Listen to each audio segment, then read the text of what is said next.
es un tremendo gusto poder estar acá y un honor, por supuesto.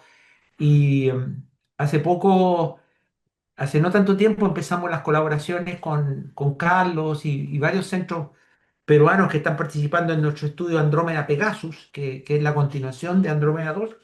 De modo que estamos muy felices por eso y porque eso fortalece también al IBEN.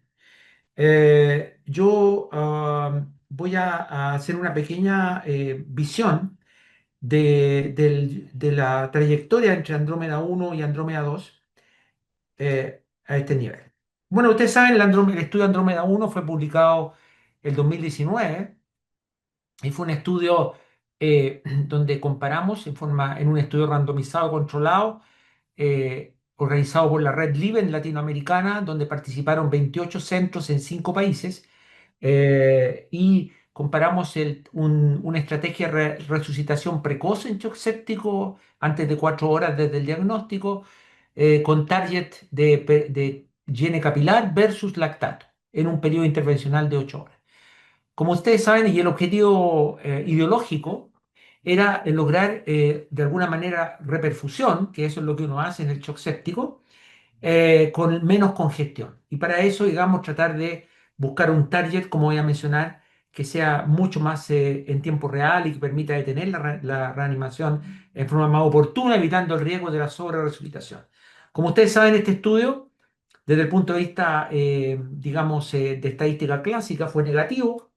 Tuvimos una P de 0,06, sin embargo, con una gran diferencia de mortalidad de 8,5% entre grupos, con varios de los índices de los subgroup análisis predefinidos que fueron positivos, especialmente en los pacientes que tenían más disfunciones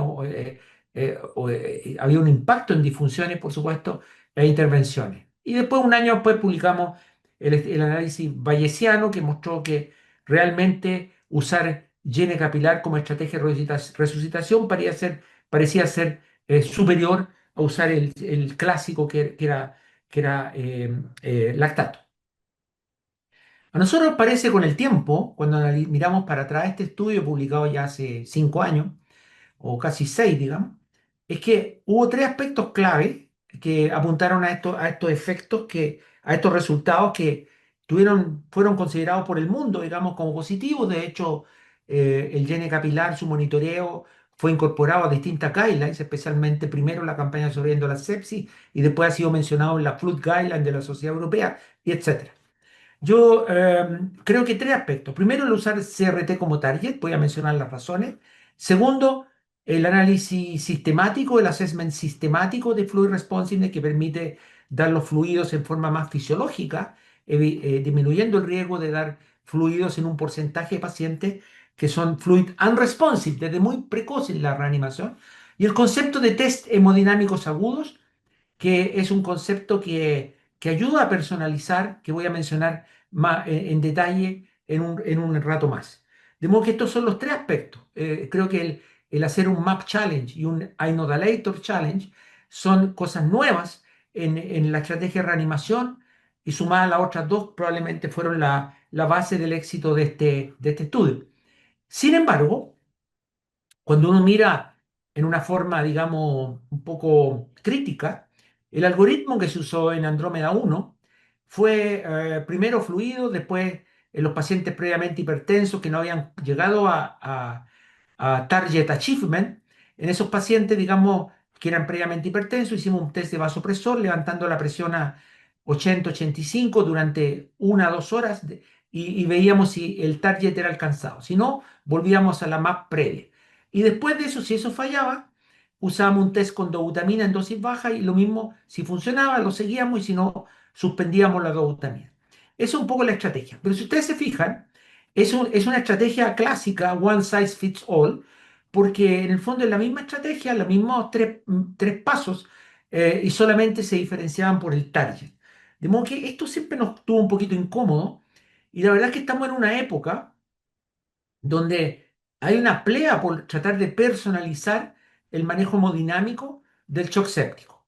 En ese sentido, este reciente propuesta o point of view bastante, me encanta, digamos, lo recomiendo fuertemente, porque toma las clásicas 4 etapas de la Fluid Administration, Savage o Rescue Optimization, Stabilization, De-escalation, propuesta hace algunos años por Daniel De Backer y Jean-Louis Vincent, pero le agrega, digamos, parámetros de perfusión, le agrega el uso correcto de vasopresores y busca proponer a la comunidad médica que combinando de alguna manera para un análisis que mire lo hemodinámico y parámetros de perfusión, el coupling entre los dos, podríamos personalizar eventualmente la reanimación, disminuir los riesgos de sobreresucitación y quizás mejorar los resultados. Esto es totalmente distinto a la estrategia que ha sido seguida por algunos papers o algunos RCT recientes. Por ejemplo, los estudios liberal versus restrictivo, el clásico Clovers, estudios de Haig o Lau Maps, Targets in Septic Shock, bla, bla, bla, de Dasfar hasta la Montana, hasta el reciente japonés. Es que finalmente esos estudios toman poblaciones muy heterogéneas y lo resumen, por ejemplo, en pacientes que están hipotensos, en el caso de presión de los metas de presión o fluidos que cumplen criterios sepsis 3 y levantan una moneda al aire en forma, digamos, casi en un lenguaje coloquial, y decían el para liberal, el para restrictivo, el para alta y el para bajo, sin tomar en cuenta la profunda heterogeneidad de los pacientes, de modo que estos trabajos fueron todos negativos, por supuesto, pero son trabajos que son, son un ejemplo paradigmático de la no personalización de la terapia. La verdad es que, claro, es fácil hablar de personalización, pero cuando uno quiere hacer un trial personalizado, es muy complejo porque hay muchos factores a tomar en cuenta. Desde luego, las comorbilidades, por ejemplo, pacientes de 80 años que puedan tener disfunción diastólica, hipertensos. El foco no es lo mismo peritonitis versus neumonía que hay en la comunidad, en términos de requerimiento de fluidos, por ejemplo, y el daño que uno puede hacer con fluido en la neumonía que hay en la comunidad puede inducir que el paciente caiga al ventilador, en peritonitis se puede quedar corto, etcétera. Y entonces el concepto nuevo de fluid tolerance, los fenotipos hemodinámicos, la misma heterogeneidad, si existe o no coherencia hemodinámica en ese momento, el target que se elija, los triggers, etcétera, etcétera. Es muy complejo diseñar un protocolo para un estudio de investigación randomizado y controlado que tome en cuenta todos estos factores y eventualmente salga con un protocolo a testear que también sea práctico, que no sea prácticamente para nivel extraterrestre, sino que se puede aterrizar a cosas prácticas. Es muy importante y hay un concepto que debemos pensar siempre, que cuando uno habla del arte de personalizar la resucitación, uno en el fondo trata de buscar la mejor forma de acoplar la macrohemodinámica a la perfusión en un paciente individual.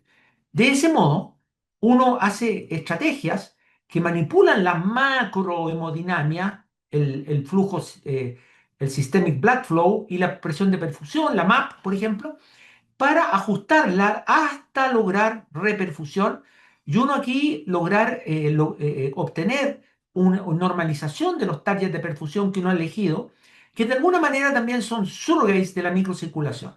Ninguno es perfecto, todos tienen sus bemoles, lactato, saturación venosa, gradiente y perfusión periférica, pero en el fondo la ciencia es acoplar la macro para restaurar la perfusión. Y una vez que uno ha restaurado la perfusión, uno debe ser mucho más cauto, uno ya termina la reanimación, pero obviamente sigue manejando la disfunción circulatoria y ese es el arte de la personalización.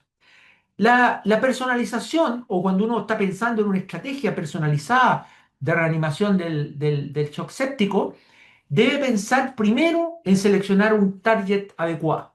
Y el target adecuado, cuando yo detengo la reanimación, tiene que ser tener una cinética de respuesta rápida, es decir, por ejemplo, yo hago un fluid challenge y el target lo puedo hacer moverse o lograr normalizarlo o ver una tendencia en 30 minutos. Eso sería ideal. No me sirve un target que se demore 2 horas en cambiar, como por ejemplo puede pasar con el lactato u otros, que represente de alguna manera sea un surrogate de la microcirculación y que sea un hallmark de reperfusión, que haya alguna evidencia que se pueda usar como target, que también su normalización tenga significado pronóstico, que de alguna manera sirva para revelar el estado el estado perdón, de la, de la microcirculación o el acoplamiento macro-microcirculatorio, e idealmente que sea universalmente available y sin costo.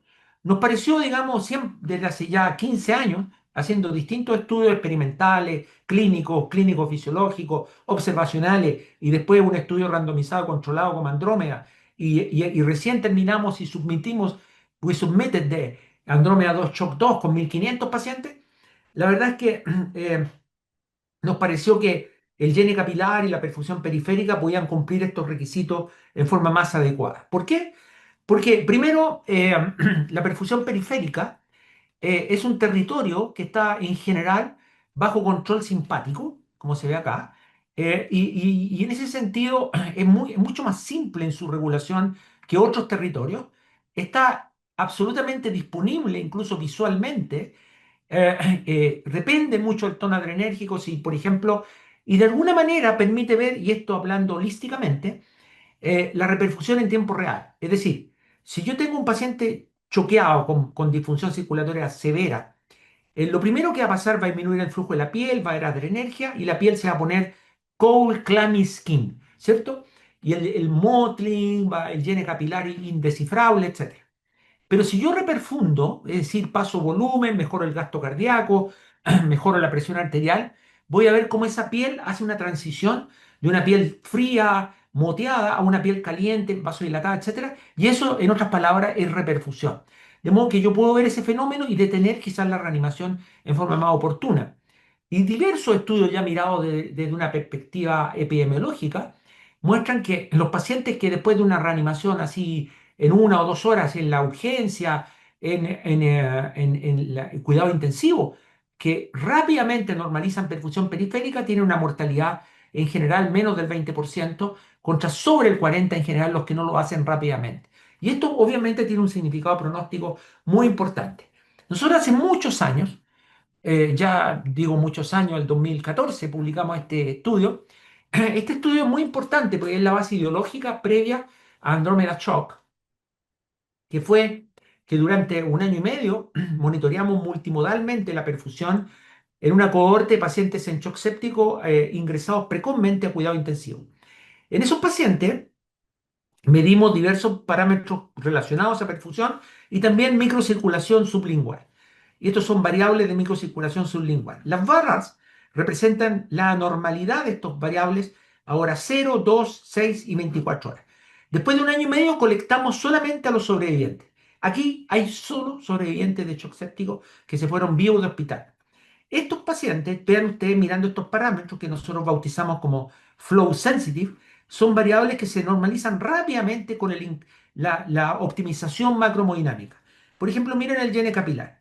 A las 2 horas, estos sobrevivientes tenían, el llene capilar estaba normal en el 85%, 85% de los pacientes, comparado con solamente 10% en el grupo lactato. Y muy importante, en el grupo, perdón, midiendo lactato, el lactato en los sobrevivientes, todavía el 50% de los pacientes tenían parámetro normal. ¿Qué quiere decir esto? Es radical. Si yo, como recomendó la campaña sobreviviendo la sepsis hasta la penúltima versión, yo persigo normalización de lactato, quiere decir que a las 24 horas voy a tener la mitad de los pacientes lactato anormal, voy a seguir reanimando y voy a exponer a esos pacientes al riesgo de la sobreresucitación, disfunciones de órganos, etcétera, etcétera. En cambio, si yo elijo como target llene capilar o PCO2 o saturación tisular, ustedes ven, digamos, que prácticamente voy a detener la reanimación en sobre el 80% a las 2 horas. Es una diferencia radical. O sea, dependiendo del target, yo voy a detener antes o después la reanimación. Nosotros, en varios estudios que hicimos en esa época, después de aquel, tratamos de ver si realmente la normalización de higiene capilar era medido en forma estandarizada, por supuesto, realmente se asociaba a una reperfusión profunda de territorios profundos, de microcirculación, etcétera. Y ustedes en este estudio clínico fisiológico demostramos que pacientes que tenían CRT normal, en general tenían gradientes venoarteriales normales, tenían este ratio CO2 o 2 normal, o cerca de lo normal, teníamos el lactato piruvato normal, signos de hipoxia, saturación tisular por Nielsen, músculo tenar normal, el clearance de pérdida de indocianina bastante cerca de lo normal, y el MFI, que es un índice de microcirculación sublingual, prácticamente normal. De modo que con este estudio nos convencimos de que cuando teníamos CRT normal, había probablemente una buena reperfusión ya a nivel regional y microcirculatorio. Por eso es que hicimos el estudio Andrómeda 1, que ha sido muy exitoso, como ustedes ven, muy citado, etcétera, guideline. Pero quiero confesar algo muy honesto. Cuando nosotros hicimos el estudio de Andrómeda 1, y nos da mucha risa con Gustavo Espina, por ejemplo, y hablando de esto, y con Jean-Louis Teboul, que están en este panel, no teníamos ninguna, cero idea qué era el llene capilar. El llene capilar, sí, lo medíamos, pero ¿qué era fisiológicamente el llene capilar? ¿Qué representaba? No clue, no teníamos idea. Posteriormente a aquello, sin embargo, después del éxito de Andrómeda 1, y empezamos junto al grupo, a otro grupo como Jafita Taufela en Francia, Gustavo Espina, etcétera, y nosotros, a hacer más estudios para entender mejor qué representaba el gene capilar, ya que tenía este significado tan importante. Y teníamos láser Doppler, por ejemplo, Jafit, Gustavo Espina, nosotros compramos láser Doppler de piel, y ustedes ven que en pacientes, cohorte, pacientes críticos, digamos, ustedes ven, digamos, que hay una muy buena relación entre el skin blood flow medido por el láser Doppler en unidad arbitraria de perfusión, en el sentido, digamos, de que los pacientes que tienen CRT normal en general tienen flujo de la piel medido en forma paralela, pero ah, independiente, normal. Eso en pacientes con sepsia o no, igual, en pacientes con norepinefrina o no, igual. Es decir, los pacientes que se prolongaba el llene capilar, pacientes tenían muy mala perfusión de la piel, los pacientes con llene capilar normal, en segundos, muy buena perfusión de la piel. O sea, es flujo. Lo mismo vimos nosotros acá en Santiago, Chile, donde vimos que en voluntarios sanos el flujo de la piel era 200, en pacientes con shock séptico y CRT normal, igual, los pacientes con CRT normal, flujo de la piel más bajo. O sea, el CRT es flujo, flujo. Pero, y esto también lo mostró Jafita Daufela en San Antoine de París, donde usando estas bellas imágenes con láser Doppler, él vio, digamos, cómo en la rodilla, cómo los pacientes con Modeling Score más altos prácticamente no tenían flujo, pero muy, muy interesante, ¿no es cierto? También en estos pacientes, eh, que en los pacientes, fíjense, no es solamente flujo, también es reactividad microvascular. Y acá lo que hizo Jafit fue con iontoforesis, con acetilcolina, es decir, una técnica sobre la rodilla que permitía que la acetilcolina penetrara. Posteriormente, ¿no es cierto?, él evaluó los pacientes, digamos, que tenían sepsis sin shock, tenían una buena vasodilatación local, y mejoría de la perfusión unitaria cuando uno les ponía acetilcolina, señalando endotelio sano. Los pacientes sobrevivientes de shock séptico tenían una reactividad alterada, pero no tan mala, y los pacientes que se morían con shock séptico tenían prácticamente, no eran capaces de reaccionar su endotelio, mejorar la perfusión, digamos, medida con láser, después de administrarle acetilcolina local. De modo que hay algo también de reactividad microvascular. No es solamente flujo, también es endotelio enfermo. ¿Y por qué? Porque la maniobra de tiempo relleno capilar es también una maniobra, es un vascular occlusion test, es un test de oclusión vascular, un mini vascular occlusion test, que cuando uno comprime el dedo, produce isquemia, flujo arterial cero, suelta y se produce un overshoot si el endotelio está normal, ¡pum!, se rellena rápidamente. Si el endotelio está enfermo, no se rellena. De modo que es flujo, sí, pero también es reactividad microvascular. Y eso lo hicimos, lo demostramos, digamos, haciendo pruebas con isquemia arterial de la extremidad, con banquitos de isquemia, flujo cero, con el NIRS toca el flujo a cero y posteriormente suelta uno en voluntario, hay un periodo hiperémico por el óxido nítrico local y se recupera. Nosotros acá hicimos Thermal Challenge y PTO Challenge con láser Doppler y vimos, digamos, que hay una tendencia, no es perfecta, pero hay una tendencia, que los pacientes con CRT más prolongado, más alterado, también tienen una menor reactividad después de la liberación de isquemia, es decir, hay reactividad microvascular.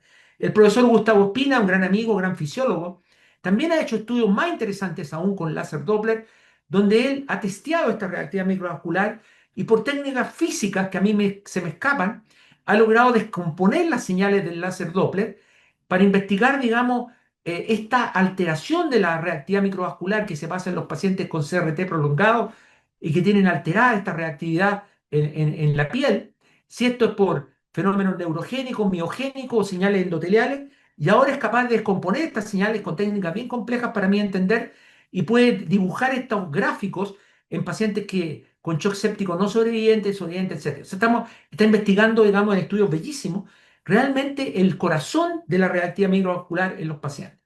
Y por otro lado, nosotros hemos especulado que sería muy importante tener un marcador que a uno le dijera, ojalá precozmente, en qué estadio del shock séptico están los pacientes. Porque, como lo hemos mencionado antes y en algunas publicaciones, los mecanismos patogénicos en el shock séptico cambian en el tiempo. Hay una fase precoz y una fase tardía. La precoz es humoral, hay circulación de mediadores inflamatorios, óxido nítrico que se induce, etcétera. Y eso, la macro y la micro están acopladas, solamente la micro está dry.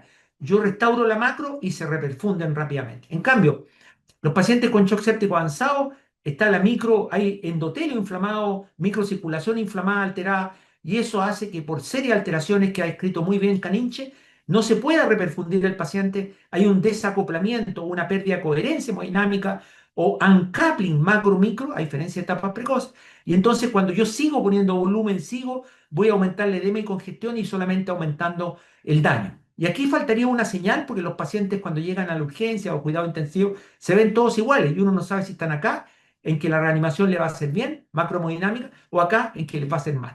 Y quizá una prueba, haciendo una prueba con volumen, una prueba con vasopresor, uno podría, y viendo la respuesta, por ejemplo, llene capilar, uno podría eventualmente determinar si el paciente está en fase precoz o tardía. Y ustedes ven acá, hay varios estudios que soportan esto, el utilizar llene capilar para esto. Este estudio bellísimo de Jafit, donde en 29 pacientes allá en San Antoine, en París, él les puso, digamos, una carga de volumen y vio que 6 pacientes mejoraron el llene capilar rápidamente, antes de media hora.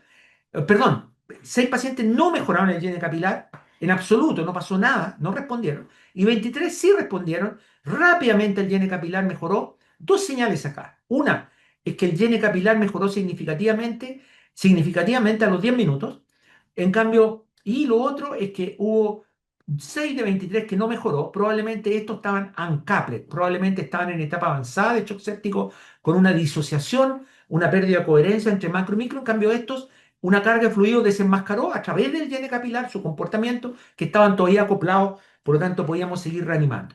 Lo mismo hizo Maquitia Jacquet Lacresse, con quien también hemos trabajado, igual que con Jafit, en Lyon, donde él hizo un passive leg raising maneuver y vio qué pasaba con esta passive leg raising y el llene capilar. Me dio con técnicas de video bastante sofisticadas y vio que había pacientes que al elevar las piernas, simular una autotransfusión, mejoraba el llene capilar rápidamente y lo mismo se reproducía darle después una carga de volumen. De modo que uno podría desenmascarar el estado del acoplamiento macro-micro a través de esto. Y este quizá una de las lecciones más importantes para diseñar un protocolo de personalización.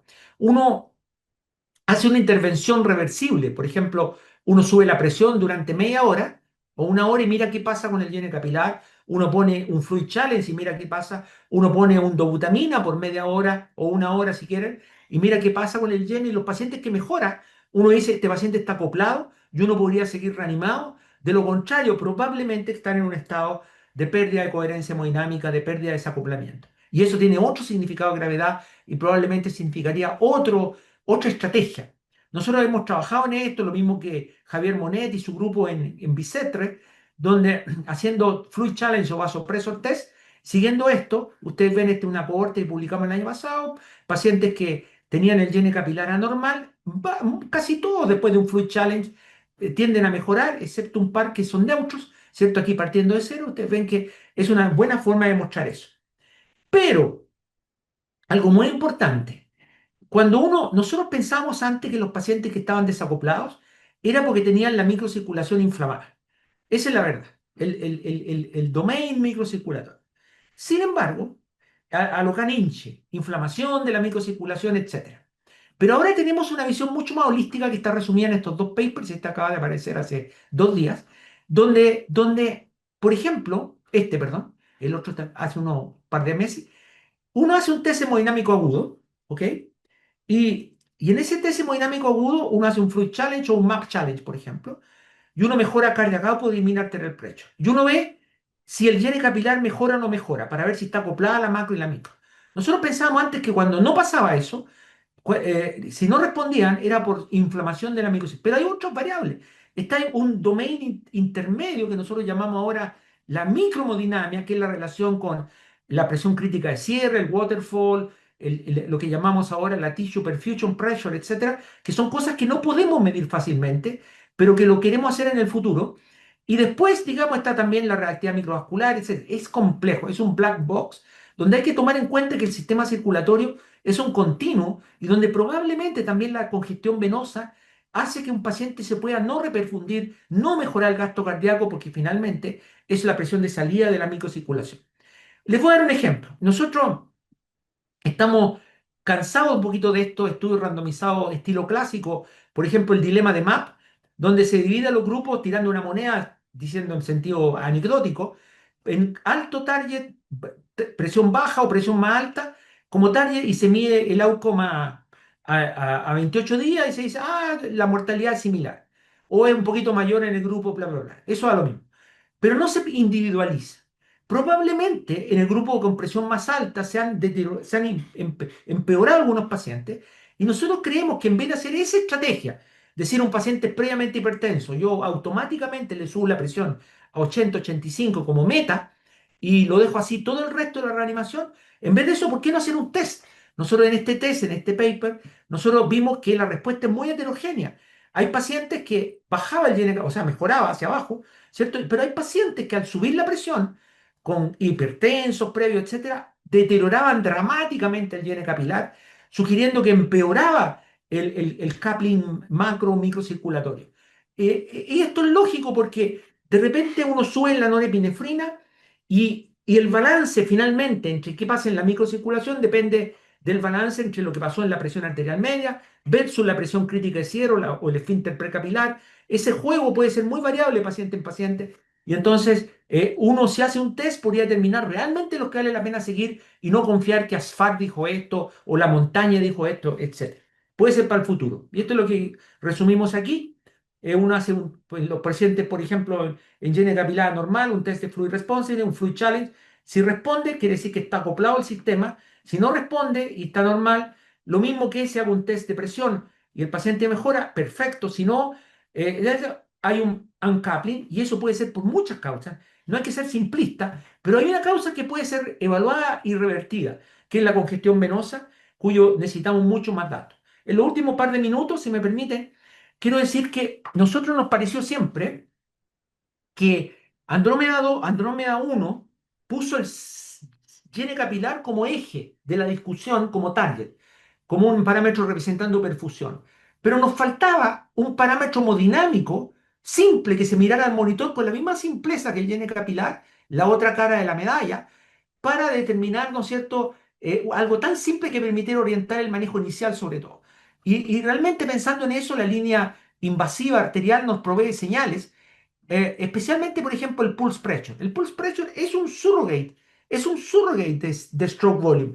Tiene muchos confundentes, como nosotros revisamos en este estudio, en esta revisión reciente, esta perspectiva, pero en esencia es el determinante más importante, sugiriendo que si tengo un pulse pressure bajo, a diferencia sistólica y diastólica en el monitor, probablemente tengo un stroke volume bajo y quizás en un shock séptico significa hipovolemia o disfunción cardíaca. En cambio, si tengo un pulse pressure normal, miro la diastólica y si está vasopléjico, probablemente estos típicos pacientes que tienen estado hiperdinamico vasopléjico que se tratan de otra manera, no con volumen, porque el volumen no corrige el tono vascular.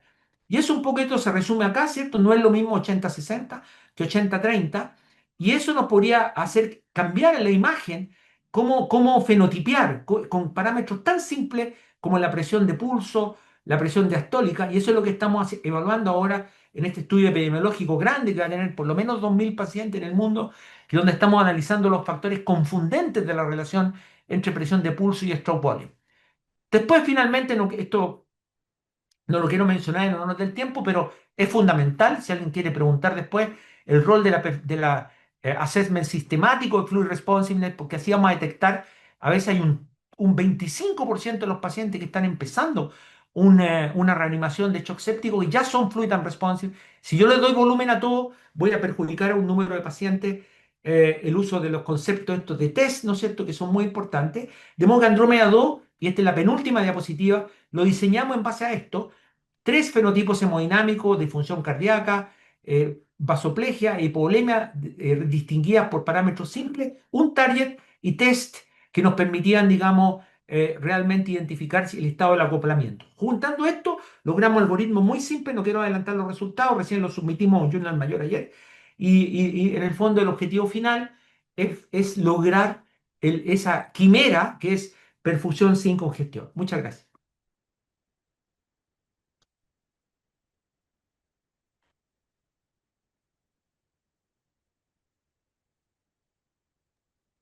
Muchas gracias, profesor Glenn Hernández. Eh, Vamos a pasar, aprovechando que está acá ya el profesor Jean-Louis Thébault, a la fase de preguntas. ¿Sí? Profesor Jean-Louis Thébault, good morning, good night for you. Can you hear me? Yes, I can hear you, yes. Thank you, professor. Thank you for being here with us. Good, no problem. Vamos a ver si tenemos preguntas.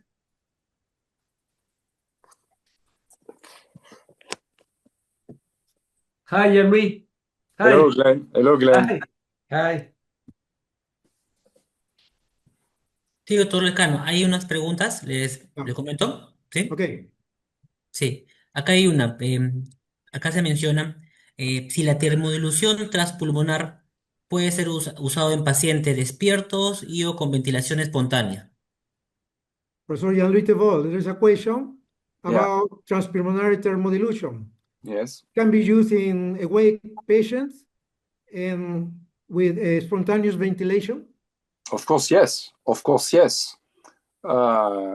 Technically, it is possible, it is feasible.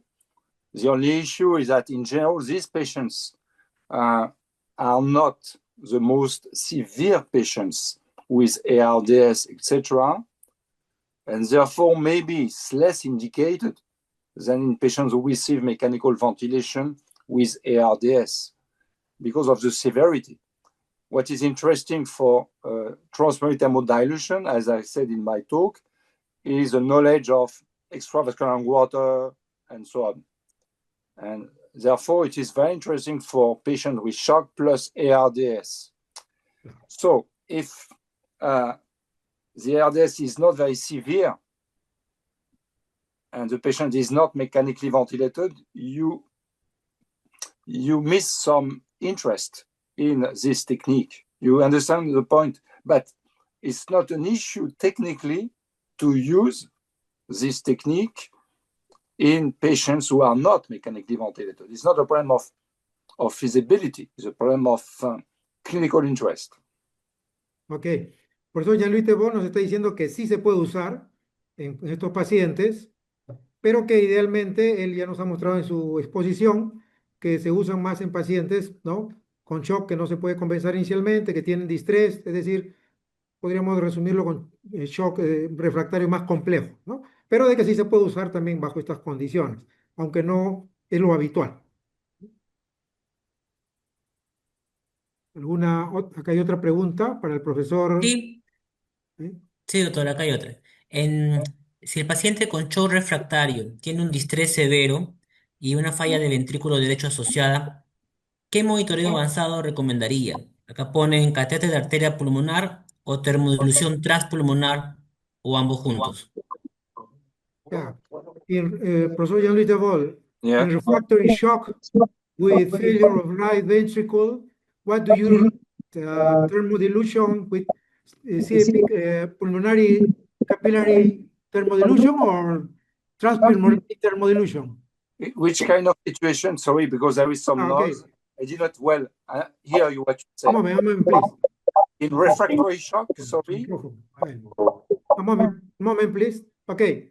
Again, in a refractory shock with patient with right ventricular failure, what do you recommend? Okay. Pulmonary artery catheter or Now, transpulmonary thermodilation? as I said in my talk, it is preferable to use PA catheter because for two reasons.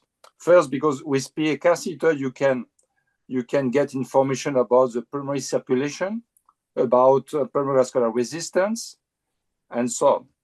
So it is directly related to right ventricular function. It is the afterload of the right ventricle. First, the second reason is because transpulmonary thermodilation does not distinguish between the right ventricle and the left ventricle. So you have just a global estimation of the cardiac performance. And therefore, if you have a right ventricular dysfunction, isolated RV dysfunction, it cannot be well evaluated by the transpulmonary thermodilation. And the PA catheter is better. Of course, in all the situations, it is also very, very helpful to perform echocardiography, of course.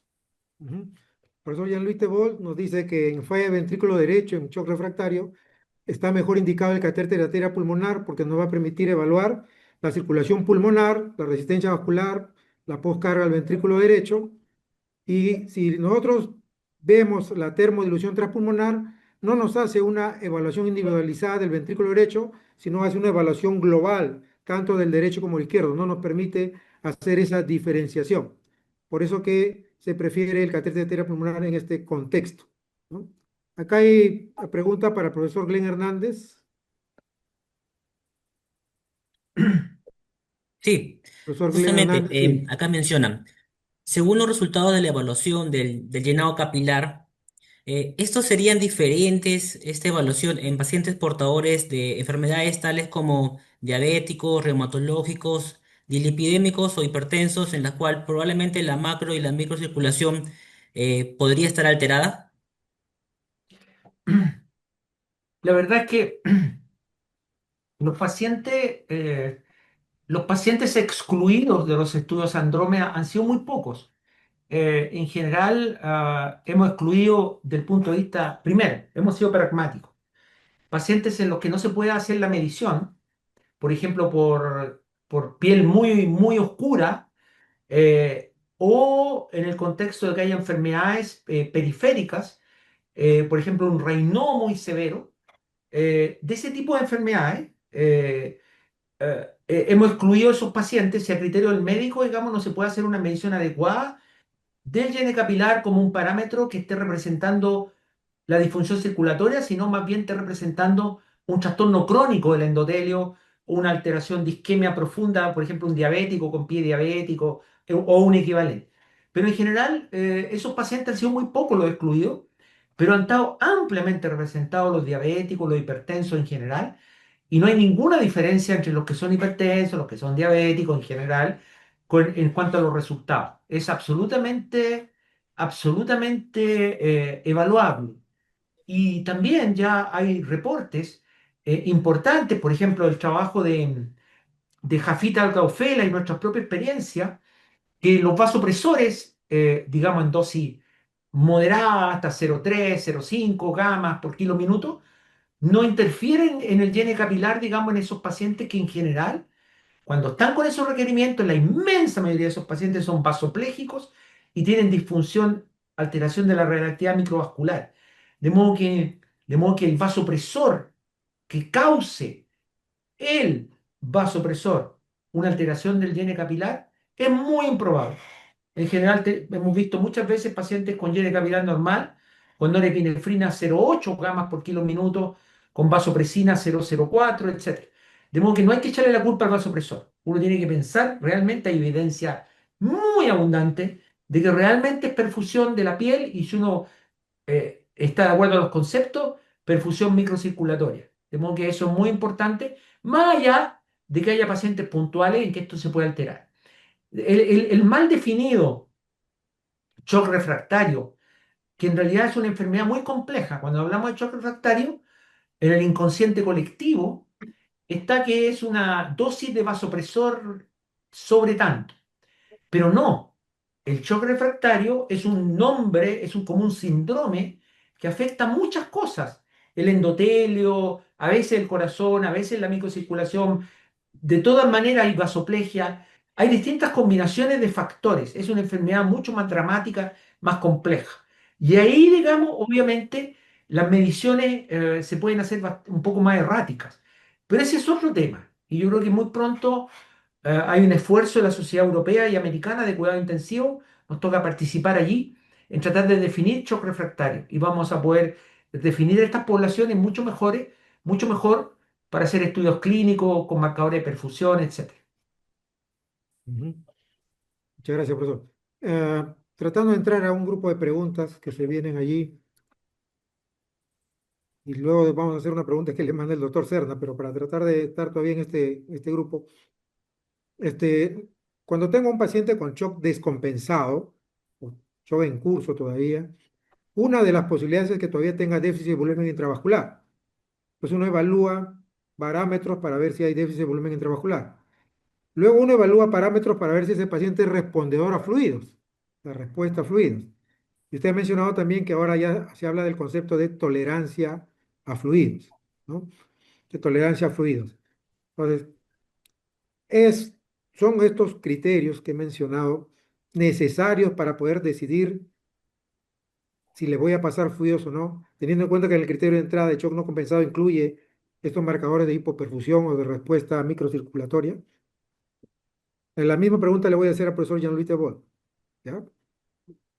Professor Jean-Louis Tebol, Yeah. a question for Professor Glenn Hernandez and for you.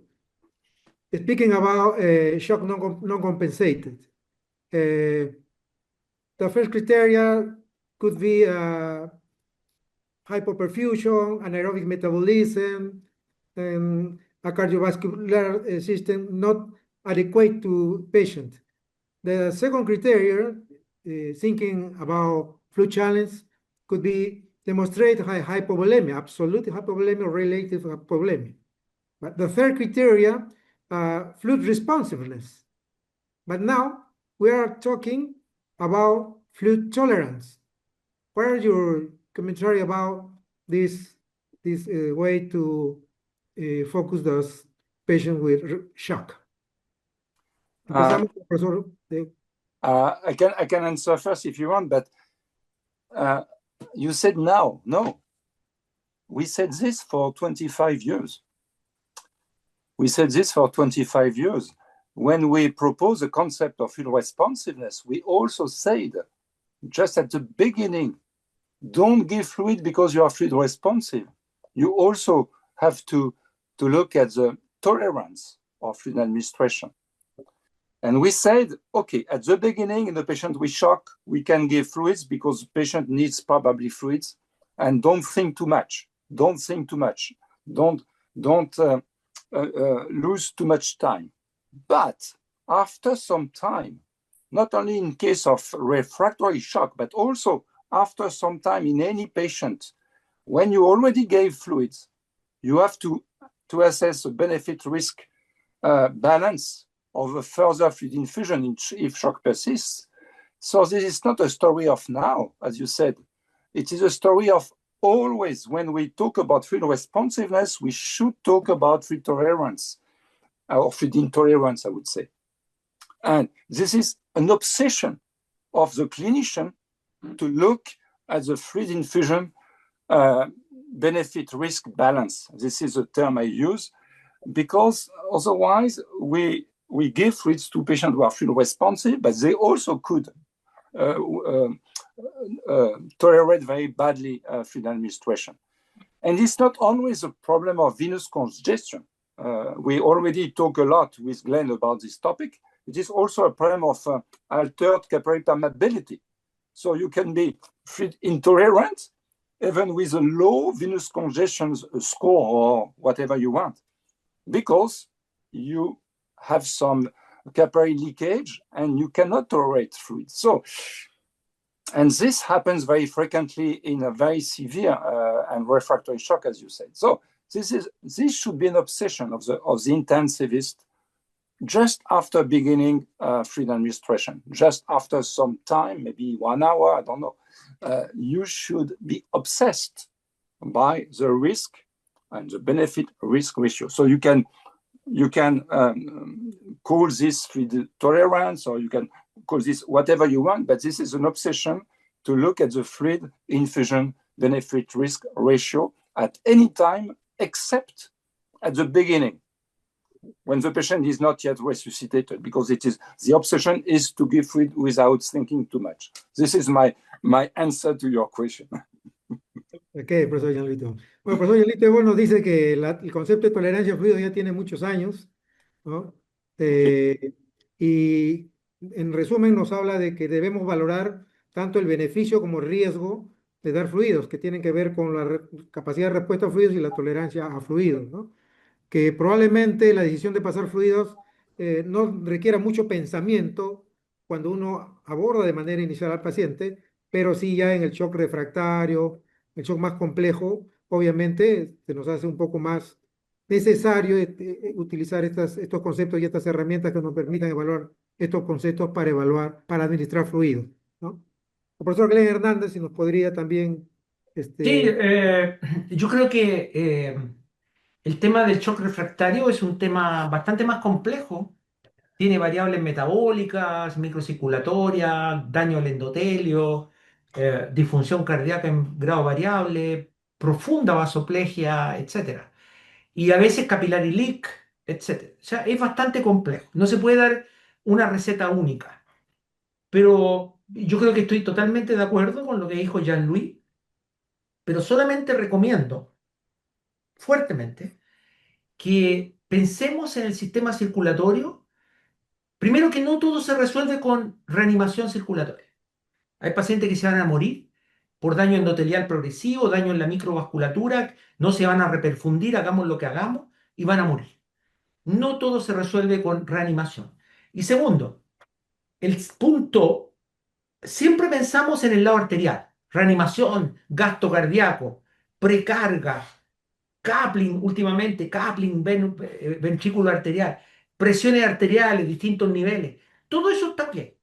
Hay que hacerlo, hay que manipular la macromodinamia en la forma más gentle posible. Sin embargo, hay que pensar que el sistema es un continuo, pasando por la microcirculación y siguiendo por el lado venoso, hasta el retorno al corazón, al ventrículo derecho, circulación pulmonar, el círculo completo. Y ahora sabemos que cuando un paciente tiene congestión venosa, muy importante, tiene congestión del hígado, del riñón, del intestino, con distensión, digamos, isquemia intestinal por congestión venosa, obviamente ese paciente, digamos, tengo que tratar esa congestión venosa porque con lo que como sea, simultáneamente a la optimización macromodinámica. Me podrán decir es complejo, sin duda es muy complejo. Tengo que estar preocupado de maximizar el transporte de oxígeno, pero al mismo tiempo la congestión está impidiendo que ese paciente se reperfunda y está contribuyendo al daño de órganos, está contribuyendo al edema gastrointestinal y a la translocación bacteriana, no solamente el lado arterial. De modo que cómo lograr ese balance, a veces tenemos que usar reanimación macro y poner hemofiltración o técnicas discretas de manejar eso. Es el arte, es un arte que no se puede estandarizar. No hay una receta de cocina para esto. Y para eso somos intensivistas. No somos intensivistas para manejar al paciente con un resfriado común o una sepsia urinaria, digamos, que no se muere casi nadie. Somos intensivistas y aplicamos fisiología caso a caso en pacientes complejos donde tenemos que tomar decisiones que son antagónicas. O sea, un paciente que tiene mucho capillary leak, se le va a salir todo el intersticio. Pero entonces, y tú haces medidores de precarga, van a caer, caer, caer, caer, y va a seguir fluid responsive. Pero no tolera porque está lleno de agua por todos lados. ¿Cómo manejar ese paciente? Eso es un arte. No podemos aquí ni ahora hacer una receta, pero solo decir que hay que saber mucha fisiología, hay que estar atento a la visión holística del sistema circulatorio y que muchas veces hacemos más daño que beneficio tratando de golpear con látigos el gasto cardíaco, poniendo inotrópico, poniendo más volumen, empeoramos las cosas. A veces hay que balancear, como dice Jean-Louis, y que también hay pacientes que hagamos lo que hagamos, se nos van a morir, digamos, y tenemos que ahí en esos pacientes obviamente reevaluar el control del foco, sus control y muchas otras cosas más. Y creo que esto último que ha mencionado el profesor Glenn es fundamental, que a veces nos emocionamos con la parte de la optimización hemodinámica, ventilatoria, y nos descuidamos del control del foco, ¿no? La peritonitis, porque no Termi- la hemos drenado. Ejemplo. terminamos Claro, perdiendo a pesar de todas las herramientas. claro. En el mismo respecto hay una pregunta, que no es simple contestarla, pero dice, bueno, lo voy a decir en inglés. In refractory shock, profesor Jean-Louis Tebor, profesor Glenn Hernández, refractory shock, if a patient is fluid responsiveness but not fluid tolerance, what do you recommend? So this is a difficult question. Of course, this is why patients die with refractory shock in the majority of cases, because this is a very complicated situation we have to deal with. Uh, as I said, as Glenn said, this is very complicated because the patient is still fluid responsive. So if you give fluid, it will respond, but just for a while, just for some time, maybe 30 minutes, 1 hour. But after, it will not be fluid responsive, or maybe it will have some signs of very high intolerance. So in this case of capillary leakage, it's very, very difficult to handle. And the best is not to continue to give fluids anyway. And you have to first maybe think about giving vasopressors or inotropes, and you have to look for the best MAP target, and this is a very difficult issue. I fully agree with Glenn Hernandez about this point, because probably the best MAP target is something which can be given by some tissue perfusion endpoints. I think so. And I think that it is a good concept to have this MAP challenge or MAP test to help the clinician to find what is the best MAP target. And second, and I said also, as said by Glenn Hernandez, I understood this, the source control is important. So maybe sometimes you fail to improve the patient because there is something which is probably neglected. You fail to evacuate an abscess. You fail to give the good antibiotics, etc., etc. So it is very important to rethink about your global strategy. If, instead of continuing to give fluids and fluids, because this will result in a fluid accumulation, of course, and also this will not solve the problem. So my answer is to try to think about your strategy, to rethink about your strategy. Nevertheless, in the majority of cases, these cases are very severe, and this is exactly in this case that the patient died.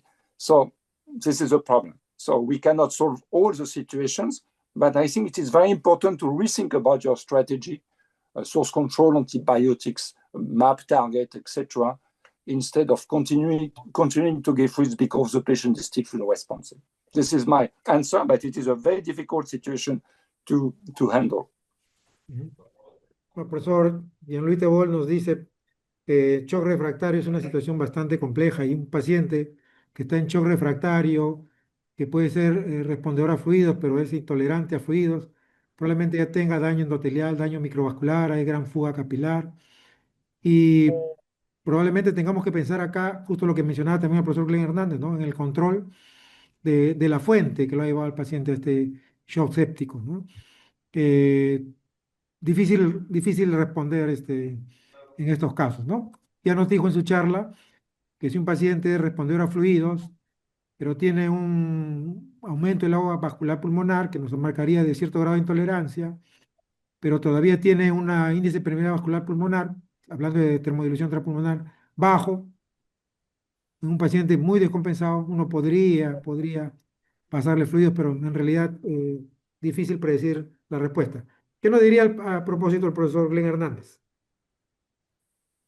No tengo nada más que agregar a lo que dijo Jean Luis, coincido 100% en lo que él planteó. De hecho, en la intervención previa comenté estas mismas cosas, digamos, o sea, es parte de un círculo de análisis, ¿no? Cuando uno tiene un shock refractario. eh, y cuando uno ya tuvo un shock refractario, en general, pensar ingenuamente que ese paciente va a salir con más volumen, es que eso no va a pasar, digamos. En general, Sí, no es así, no es así. así es, así es. Hay una pregunta, ¿podemos valorar en un lugar donde no tienen estas herramientas de monitoreo que hemos mencionado, se puede valorar la respuesta a fluidos utilizando simplemente la presión arterial medida de manera no invasiva o es mejor utilizar un ecógrafo para evaluar al paciente hemodinámicamente? Esa pregunta, profesor Leonardo, y para el profesor Jean-Louis Tebol también. Profesor Jean-Louis Tebol, in a scenario without um, the possibility to measure transpulmonary thermodilution, pulse control analysis. We can use non-invasive blood pressure measurement to evaluate fluid responsiveness, or do you prefer to use echocardiography to evaluate or echography to evaluate these patients in that situation? Or in the situation you are talking about, severe cases with severe shock or refractory shock, non-invasive blood pressure monitoring is not recommended, as you know, at least because you need to have an arterial catheter, at least for blood sampling, etc. So in this situation, in general, you have an arterial catheter in place already. So it's not an issue. But there is no reason that non-invasive cardiac output measurements can be misleading if you are performing a test. This should work even with a non-invasive monitoring of cardiac output. This should work as well as with echocardiography. So it's not an issue when we perform short-term test. You can use non-invasive devices, but practically, if you have a patient with shock, it is exceptional that this patient has not, if persistent shock, of course, persistent shock, in spite of the third fluid bolus, etc., it is exceptional that this patient has no arterial catheter in place.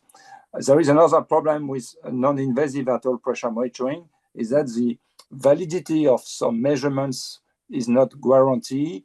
For example, we know that the diastolic arterial pressure is probably not not the exact value when you use a non-invasive arterial pressure monitoring device.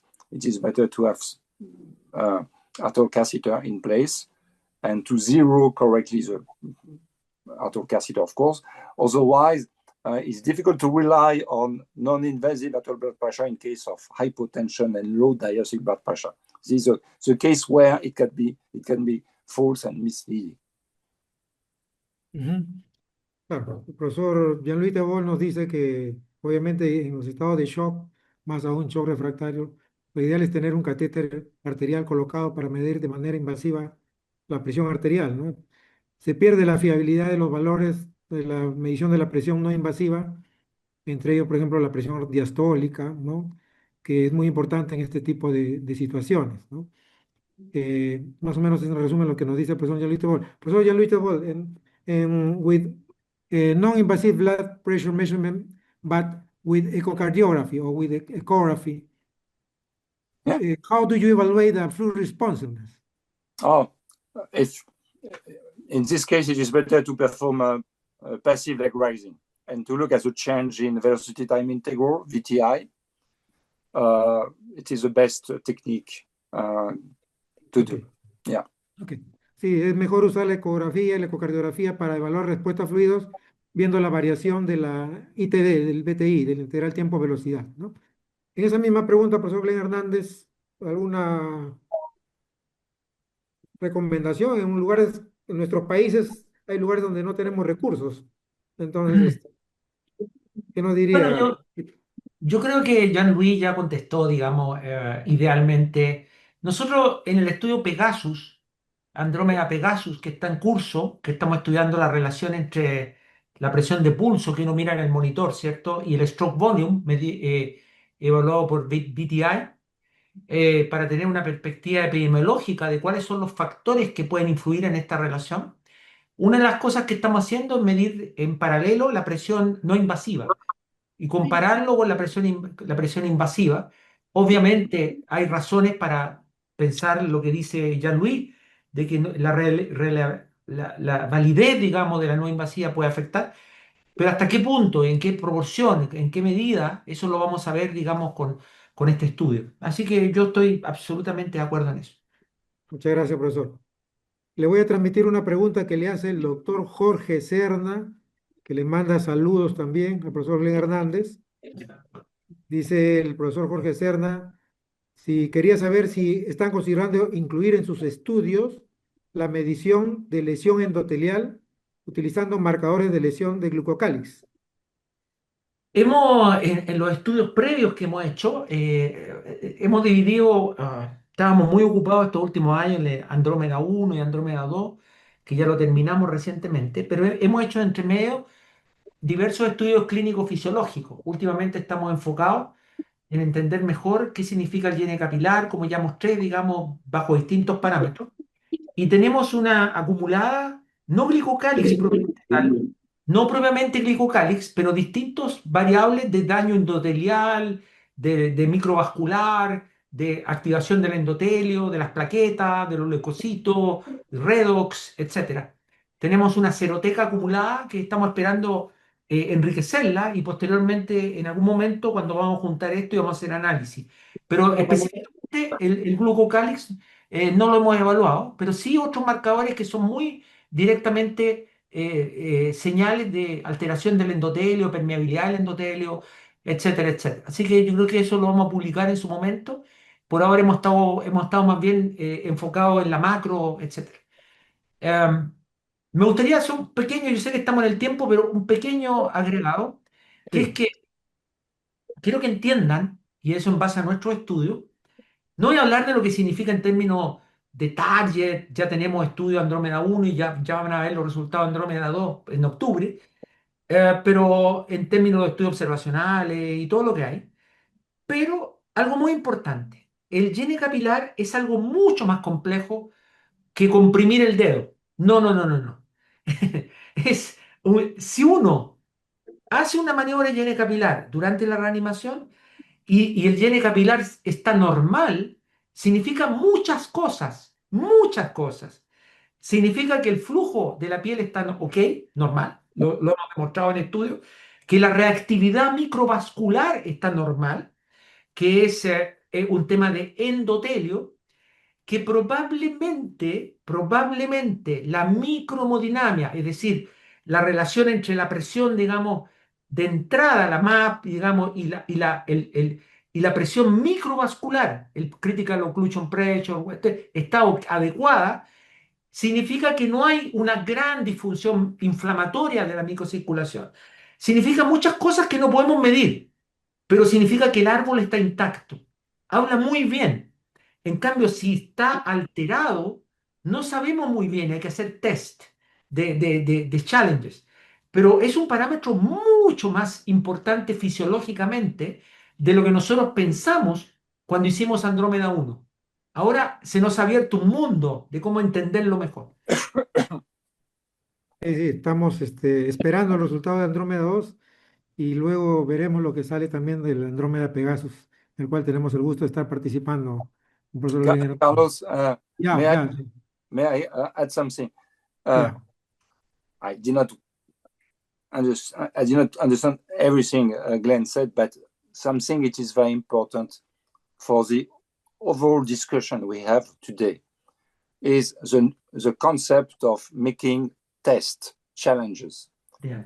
And because it is important to use this, it is a big help for clinicians to test the system, to test the blood pressure, to test cardiac output during a test, fluid responsiveness test, or whatever you want, to test whatever. And also because to retest, not only once, but retest after some times, because everything is dynamic and can change over time. So this is the beauty of our job as intensivists. Yeah. The possibility to test very quickly and to retest very quickly.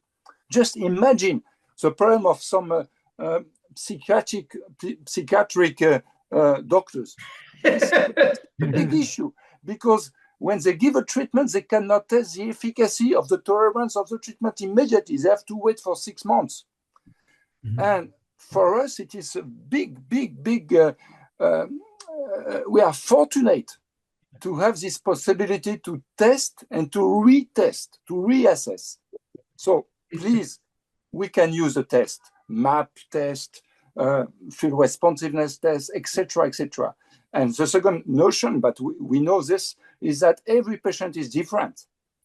So we have to test, because also every patient is different from another one. But we have now a lot of tools. So let's use these tools. Mm-hmm. Aparte de lo que nos ha mencionado el profesor Glenn Hernández, el doctor Jean-Louis Tebol, el profesor Jean-Louis Tebol está puntualizando en la importancia de hacer una evaluación de todos estos parámetros que estamos hablando, ¿no? Que evaluar la respuesta a fluidos, evaluar la respuesta a presores, evaluar la respuesta a inotrópicos, pero después de hacer una intervención, hacer una reevaluación para entender, ¿no?, qué es lo que sucede con nuestros pacientes. Y estoy hablando no solamente, no, el profesor Jean-Louis Tebol, el profesor Hernández, nos hablan desde parámetros tan, entre comillas, simples, pero realmente complejos a la cabecera del paciente, como el llenado capilar, como evaluar la curva de presión arterial, con esta presión de pulso, con la presión diastólica, o parámetros más complejos de los cuales se han hablado en esta charla. Entonces, el concepto que tiene que tener el intensivista, y no solo en hemodinámica, sino en general, es que tenemos que detectar un problema, tenemos que intervenir sobre el problema, evaluando, tenemos que ver cómo responde el paciente a esa intervención, reevaluación, y seguir avanzando pues en la estabilización del paciente en la medida de lo posible. Creo que más o menos era lo que nos querían transmitir ambos profesores en esta última respuesta. Bueno. ¿Sí? Yo quiero, I want to thank Professor Glenn Hernandez, Professor Jean-Louis Tebol, to be here to this time, about 1 p.m. in Peru, about 8 p.m. in France, and about 2 p.m. in Chile. Thank you for being our friends. Thank you. Thank you, Carlos. Thank you very much. Thank you. Thank you.